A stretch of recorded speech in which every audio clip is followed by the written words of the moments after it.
Anchor Anasuya, heroine Anasuya గారు కాదండి, anchor Anasuya గారికి ఇన్స్టెంట్ కర్మ అంటే ఎలా ఉంటుంది ఈ పాటికి అర్థమై ఉంటుంది.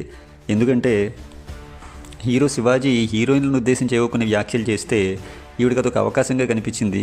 తాను హీరోయిన్ అనిపించుకోవడానికి ఇది ఒకటే మంచి సమయం అనుకుందేమో కానీ ఆవిడ దూరిపోయి ఆవిడ ఏదేదో మాట్లాడేసి క్షమాపణ చెప్తే సరిపోయిందా అంది. కానీ వారం తిరగకుండానే అదే ప్రశ్న తానే ఎదుర్కోవాల్సి రావటం కంటే కర్మకి రుజువేంటి, కర్మ సిద్ధాంతం నుంచి ఎవ్వరూ తప్పించుకోలేరు.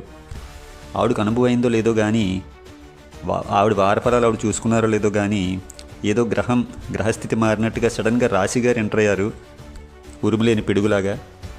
ఈ అనసూయకి చాలా ఇబ్బంది కలిగించే టైంలో ఆవిడ ఒక విషయం చెప్పారు. ప్రమాదం గ్రహించిన అనసూయ గారు పాపం క్షమాపణ ఒక లేఖ రూపంలో ట్విట్టర్లోనే ఎక్కడో ఆవిడ రిలీజ్ చేశారు. ఎందుకంటే వెంటనే క్షమాపణ చెప్పకపోతే ఇప్పటికే 90% మంది ఆమెకి ఎగెనిస్ట్గా ఉన్నారు, ఇంకా ఇబ్బంది అవుతుందన్నట్టు ఆవిడ చెప్పింది.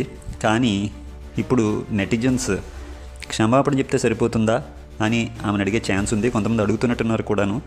సో క్షమాపణ చెప్తే సరిపోయిందా అనసూయ గారు? శివాజీని ఆవిడ ఏదైతే అడిగారో అదే ఆమెను తిరిగి నెటిజన్స్ ఇంకా అడగబోతున్నారు. కర్మ ఇంకా ఉంది. సో ఆవిడ కర్మ గురించి తెలుసుకుని ఎవరైనా సరే ఆ కర్మ సిద్ధాంతం ప్రకారమే అంతా నడుస్తుంది, ఎవ్వరూ కర్మను తప్పించుకోలేరు అని తెలుసుకోవాలి. ముఖ్యంగా ఎవరైనా హీరో కానీ హీరోయిన్ కానీ అవ్వాలంటే సినిమాల్లో నటించి హీరోయిన్ అవ్వాలి తప్ప ఇటువంటి వివాదాల ద్వారా హీరోయో హీరోయిన్ అని నిరూపించుకునే అటువంటి సిచ్యువేషన్స్లోకి ఎవరు వెళ్ళకూడదు.